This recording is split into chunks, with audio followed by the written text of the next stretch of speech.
Oke, Assalamualaikum warahmatullahi wabarakatuh. Selamat pagi anak-anakku semua yang pakai C di PKB Malinsan pada pagi hari ini, hari Minggu, tepatnya tanggal 23 Agustus 2026. Semoga anak-anak semua dalam keadaan sehat ya. Meskipun banyak yang berhalangan tidak bisa hadir pada pagi hari ini ya. Mudah-mudahan nanti seluruh aktivitas yang berjalan lancar dan yang hadir pun bisa mengikuti pembelajaran Bapak dengan baik, dengan seksama, dan bisa memahami apa yang Bapak jelaskan pada pagi hari ini. Nah, Anda semua, ya, apa yang Bapak jelaskan pada pagi hari ini yaitu pola pelajaran tentang sejarah. Ya, sejarah Indonesia ini pada pagi hari ini kita menjelaskan materi tentang politik ekonomi negara belia. Artinya awal terbentuknya negara Republik Indonesia, bagaimana politik pada zaman Orla atau disebut dengan Orde Lama. Ya, nah ini kita ambil pada tahun 1955. Jadi pada kesempatan ini semoga nanti anda semua bisa memahami video pembelajaran yang Bapak sampaikan pada pagi hari ini. Ya, semoga anda semua aktivitasnya berjalan lancar. Oke, kita masuk kepada video pembelajaran pada pagi hari ini, yaitu kita belajar tentang politik ekonomi negara belia. Kenapa Bapak katakan belia?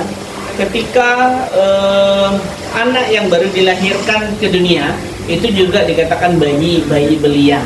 Bayi belia itu adalah negara yang awal terbentuk. Nah, makanya kalimatnya si Tiara ya, Tiara kan? Tiara, belia ini artinya awal terbentuknya negara Republik Indonesia. Makanya dikatakan negara belia. Ya. Ini ada surat suara. Kita merdeka pada tahun 1945, 17 Agustus 1945 ya, tepatnya jam 10 pagi, bahwa proklamasi itu dibacakan, teks proklamasi pada jam 10 pagi di Jalan Pegangsaan Timur. Nah, awal terbentuknya negara Republik Indonesia, presiden yang ditentukan pada masa itu adalah Soekarno dan Bung Hatta sebagai wakil presiden.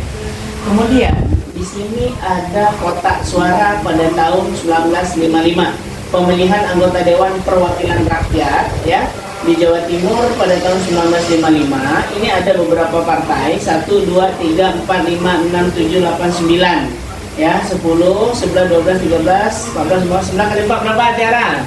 9 kali 4? 36, 37, 38, 39. Berarti partai yang mengikuti pemilu atau pada masa itu adalah 39 partai ya. Ini pemilu pada tahun 1955, 39 partai. Kalau kita lihat sekarang pada saat ini partai-partai ini udah banyak menghilang apa belum? Udah banyak menghilang ya, mengerucut. Ini banyak yang Bapak lihat, beberapa partai yang sudah tidak ada lagi di partai-partai politik kita yang untuk pemilu, pilkada dan sebagainya. Ini banyak yang tidak ada, bahkan ada yang diubah namanya. Kalau yang ini masih ada, Mas Yumi ini sekarang jadi namanya Partai Bulan Bintang atau PBB. Kalau dulu Mas Yumi, sekarang jadi PBB. Ini banyak pergantian ya. Ada Golkar juga, ada PDI juga. Nah, ini yang PDI. Nah, dia ganti semua, ganti rolling semua nanti ya. Kemudian kita melihat bahwasanya bangsa Indonesia adalah bangsa yang bangsa yang besar. Untuk mengelola yang besar itu tidak mudah. Sejak awal kemerdekaan Indonesia sudah mengalami berbagai macam konflik atau pergolakan. Nah, gini ya. Kita sudah merdeka pada tahun 45, tapi pada tahun 1947 ya, 1947 itu kemerdekaan kita masih diusir oleh Belanda. Mereka datang lagi ke Indonesia yang disebut dengan AG1 ya, AGM1. AGM1 itu adalah agresi militer Belanda ya, agresi militer Belanda 1 itu pada tahun 1947. Apa alasannya di situ ya Anda semua? Alasannya adalah Indonesia boleh merdeka tapi Papua tidak boleh dimasukkan. Nah, jadi artinya Indonesia bagian timur itu tidak boleh dimasukkan dalam NKRI. Nah, itu AG1. Kemudian ada agresi militer Belanda 2 pada tahun 1948.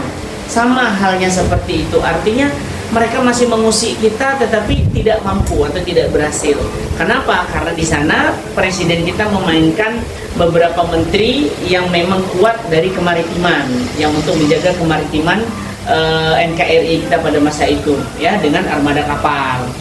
Kemudian kalau konflik jangan ditanya, perkembangan politik ekonomi awal kemerdekaan hingga sekarang menentukan perjalanan bangsa Indonesia di masa yang akan datang. Benar, ya. Pergolakan politik pada masa itu menentukan kemerdekaan pada saat ini sah. Kenapa Bapak bilang sah? Kita melihat sangat miris, kita merdeka dengan gagahnya pada waktu itu, tapi sekarang kita dijajah. Ayo, menurut Tiara, yang Bapak sampaikan dijajah untuk Anda semua di rumah, dijajah itu apa yang menjajah kita saat ini? Kan kita merdeka nih, tapi Bapak lihat Indonesia sekarang merdeka, tapi bagi Bapak kemerdekaan itu tidak kita peluk dengan seutuhnya, gitu loh. Seutuhnya kenapa? Mungkin merdeka dari bangsa asing benar, tetapi merdeka dari negara sendiri, dari pemerintah sendiri belum. Contoh, teriakan dan suara rakyat pada saat ini yang diwakili oleh mahasiswa bahkan tidak didengar oleh pemerintah kita, oleh pemerintah pusat. Siapa yang berkecimpung di atas itu? Contoh, orasi, ya demo ada nggak? Dari presiden misalnya melihat adanya demo seperti itu, beliau turun ke bawah memberikan semacam wejangan atau secerca harapan kepada generasi-generasi muda kita, sehingga mereka tidak melakukan orasi itu lagi yang menyebabkan terjadinya konflik, ya kan, antara kita dengan polisi, antara kita dengan TNI. Ya, artinya kita sekarang sepertinya diadu domba, ya kan, diadu domba oleh pemerintah kita sendiri dengan aparat. Nah, sedangkan pemerintah itu wajib memikirkan kebahagiaan rakyatnya. Secara ini, menurut Tiara sendirilah, kita dulu beli Pertamax 92 itu cukup harganya lumayan murah, bahkan dari Pertalite biasa harganya cuma beda tipis, sehingga orang parkirnya sama, antriannya sama. Nah sekarang orang nggak ada lagi antrian di situ, justru di Pertalite semua. Artinya kemerdekaan itu tidak kita dapatkan. Selain itu harga sembako naiknya drastis, tidak dipantau, tidak ada lagi yang dari pemerintah atas itu turun ke bawah memantau bagaimana harga-harga di bawah ini bisa dikontrol mereka dengan baik. Nah artinya kan kita, masyarakat kita mengalami kemunduran dari segi ekonomi, sedangkan lowongan pekerjaan susah, ya kan? Nah kalau nggak menciptakan lapangan kerjaan sendiri, kayaknya jadi anak buah sekarang serba susah, karena rata-rata dapat bos yang kebanyakan tidak benar, ya kan?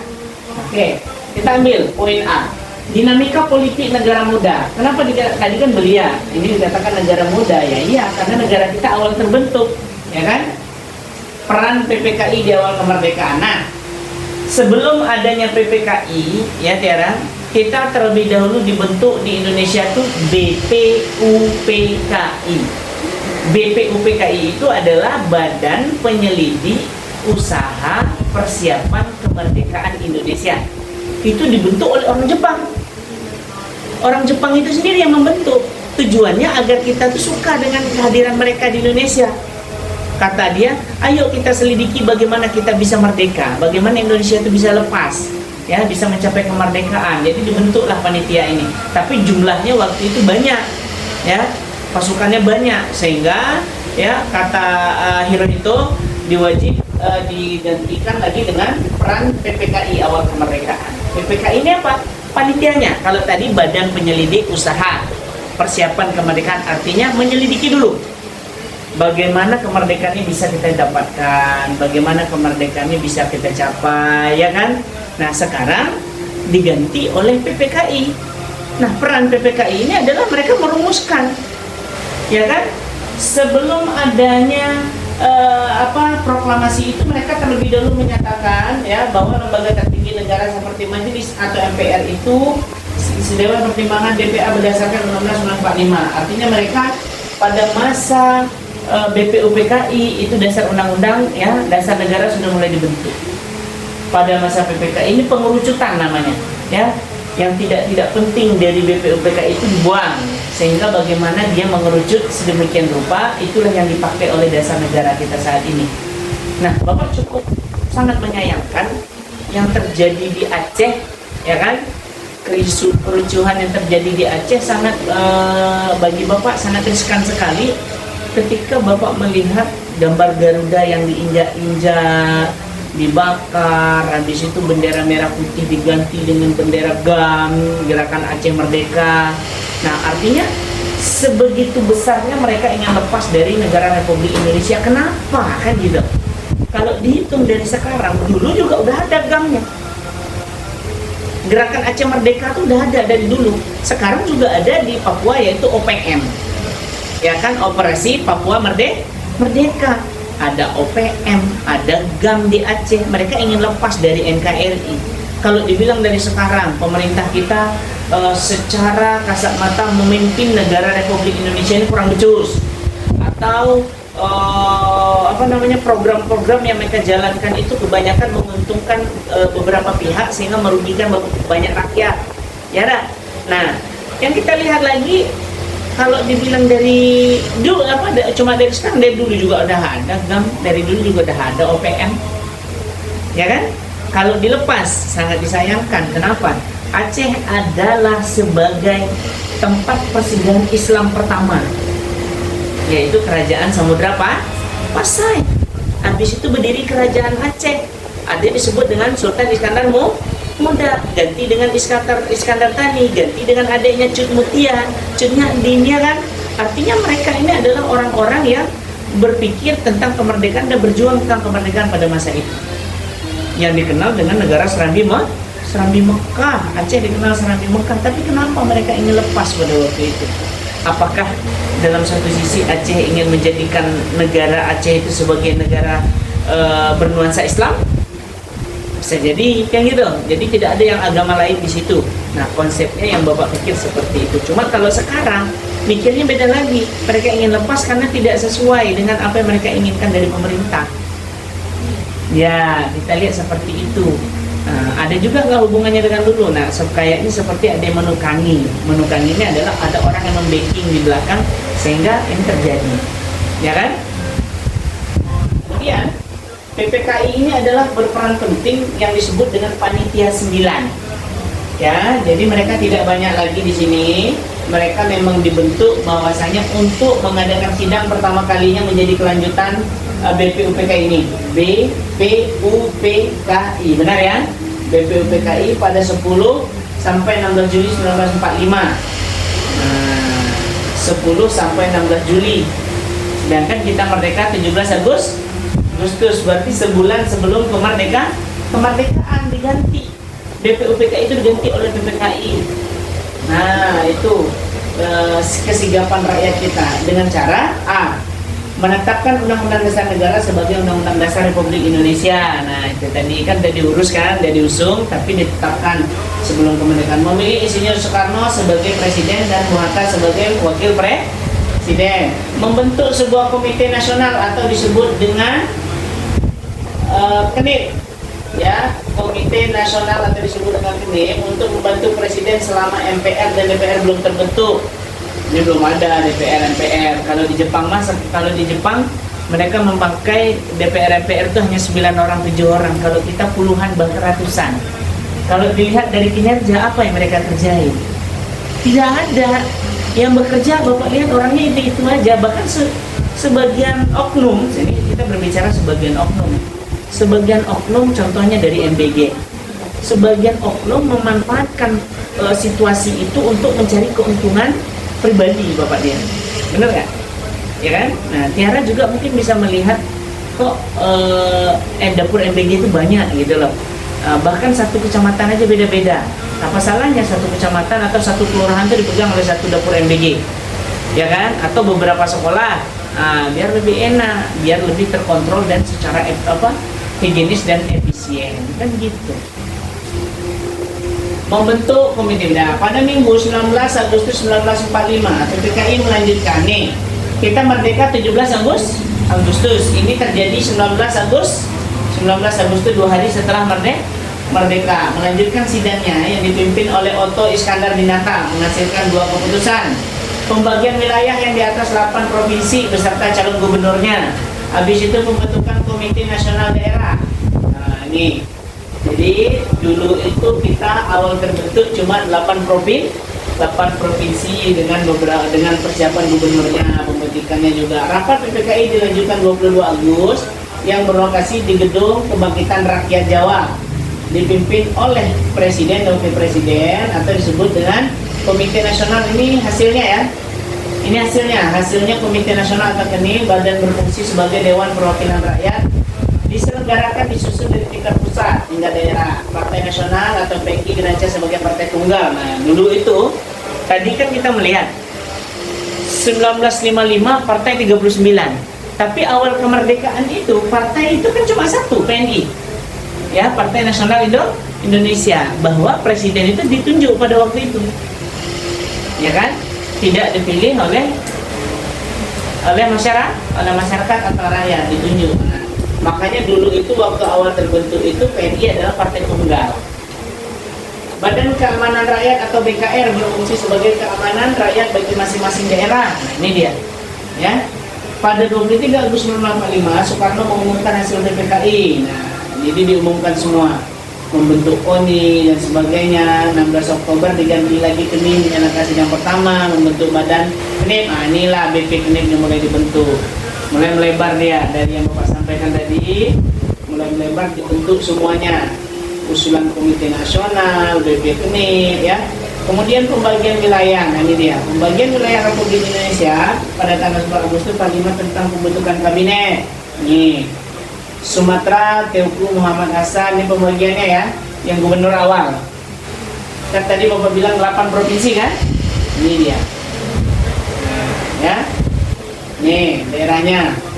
Dulu itu Provinsi Sumatera, Provinsi Kalimantan, nggak ada di sini. Aceh, Sumatera Utara ini. Pokoknya Pulau Sumatera provinsi aja, per pulau dulu.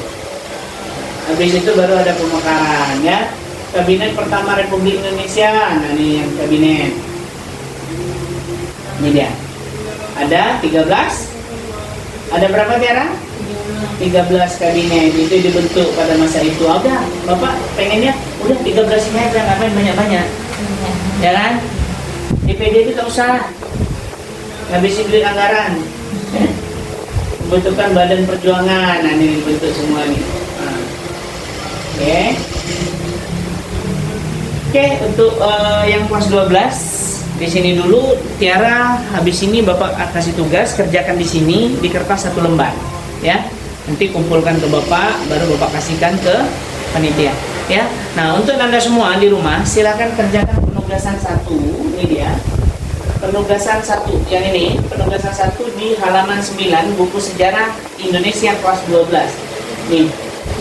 Penugasan 1. Nah, silakan kalian kerjakan di rumah, fotokan hasilnya, kirim ke Umi, WA atau admin ya. Mungkin sampai di sini dulu untuk video yang pembelajaran tentang kelas 12. Bapak tutup. Wabillahi taufiq wal hidayah. Assalamualaikum warahmatullahi wabarakatuh.